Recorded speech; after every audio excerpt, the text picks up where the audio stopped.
Saudara-saudaraku yang kekasih dalam Tuhan Yesus Kristus, apakah saudara bangga menjadi pengikut-pengikut Kristus? Ya, kita harus bangga saudaraku, sebab menjadi pengikut Kristus pertanda bahwa kita sedang mensyukuri kebaikan Kristus yang sudah rela datang lalu kemudian berkorban, mati dan bangkit demi keselamatan kita. Oleh Kristus pula lah maka masa depan kita tidak lagi berakhir dalam liang kubur. Ada kebangkitan, ada hidup yang kekal yang dijanjikan bagi siapapun yang setia kepadanya. Tapi apa sesungguhnya arti dari pengikut Kristus? Setidaknya ada dua arti saudaraku. Yang pertama, pengikut Kristus adalah orang yang selalu berjalan. Bisa di belakang, bisa di samping Yesus. Arahnya kemana? Ya terserah Yesus. Bisa ke tempat-tempat yang menyenangkan, bisa juga ke tempat-tempat yang sebaliknya tidak menyenangkan. Yesuslah yang mengatur kemana kita harus melangkah.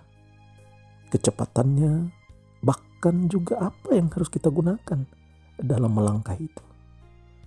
Ya namanya juga pengikut. Kita harus ikut saja dalam kesetiaan seperti yang Kristus mau. Yang kedua, pengikut Kristus berarti mau tidak mau harus menampakkan apa yang Yesus mau dalam hidupnya. Baik dalam berpikir, bersikap, berkata-kata, bahkan bertindak. Semuanya harus seperti yang Tuhan Yesus mau.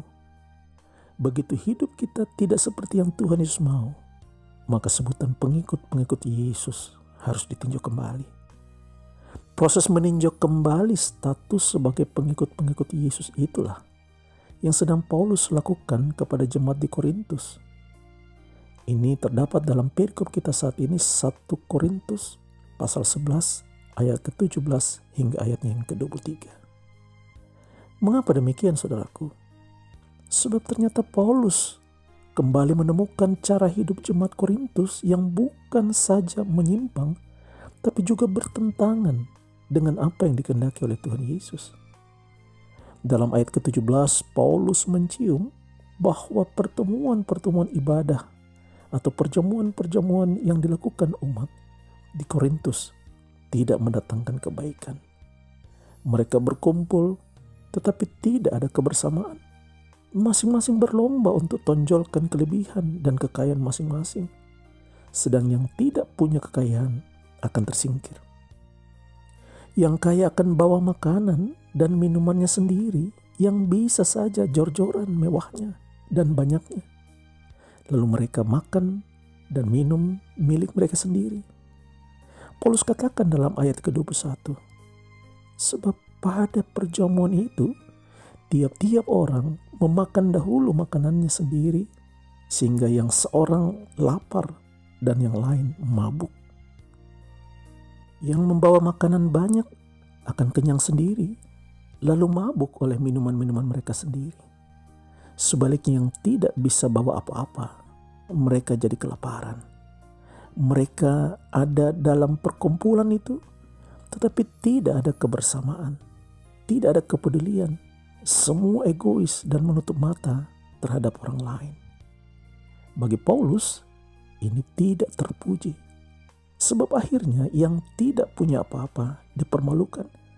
Dan yang lebih fatal lagi adalah mereka dianggap tidak menghargai Tuhan yang empunya perjamuan itu. Dalam ayat ke-22, Paulus berkata, apakah kamu tidak mempunyai rumah sendiri untuk makan dan minum? Atau maukah kamu menghinakan jemaat Allah dan memalukan orang-orang yang tidak mempunyai apa-apa? Apakah yang kukatakan kepada kamu? Memuji kamu? Dalam hal ini aku tidak memuji.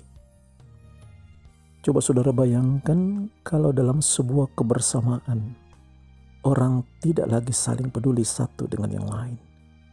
Masing-masing mencari hidup, masing-masing memperjuangkan apa yang menjadi kepentingan dia. Lalu kemudian menutup mata terhadap orang lain. Memang kali ini Paulus kembali mencoba menjelaskan konsep kebahagiaan yang Kristus inginkan. Bahwa ternyata kebahagiaan Kristiani itu tidak terletak pada seberapa banyak makanan yang dapat kita makan. Kebahagiaan Kristiani tidak terletak pada seberapa banyak keberhasilan yang telah kita capai, atau seberapa banyak harta yang kita miliki. Juga kebahagiaan itu tidak terletak pada seberapa tinggi jabatan yang kita dapat duduki.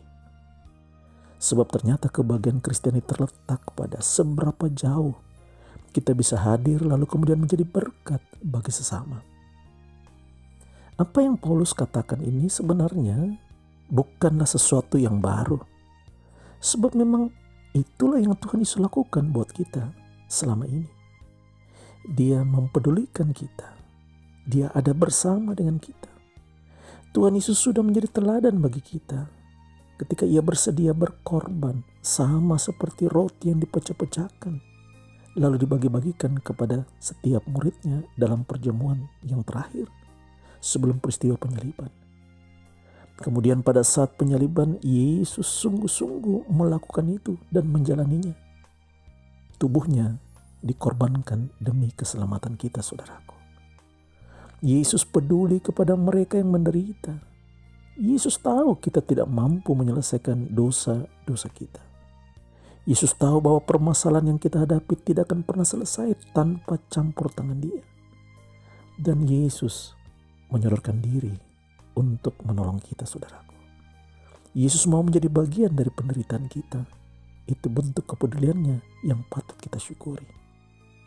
Tentu saja, sebagai pengikut Tuhan Yesus, kita harus buang jauh-jauh keserakahan dari hidup kita.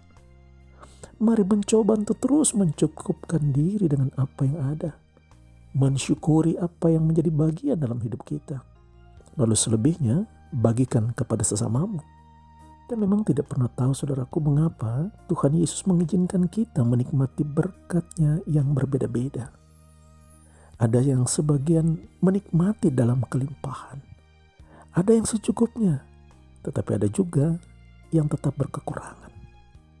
Kita mau protes atau kecewa dengan apa yang Tuhan lakukan dalam hidup ini? Tentu saja tidak.